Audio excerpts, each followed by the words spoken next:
এই দুনিয়াতে আপনাকে দ্বীনের জন্য আল্লাহ নিজে বাছাই করেছেন আর ওকে ছাঁটাই করে দিয়েছেন।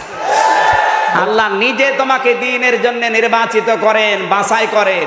দ্বীনের উপরে চলতে গিয়ে যে বাধা বিপত্তিগুলো আসে এগুলো আল্লাহ নিজের তরফ থেকে দূর করে দেয়। জোরে বলেন আল্লাহু আকবার।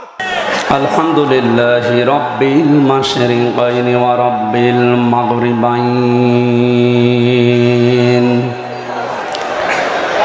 আল্লাযী খালাকা কুল্লা শাইইন যাওজাইন ওয়া আওজাবা আলাইনাল ইহসানা বিল ওয়ালিদাইন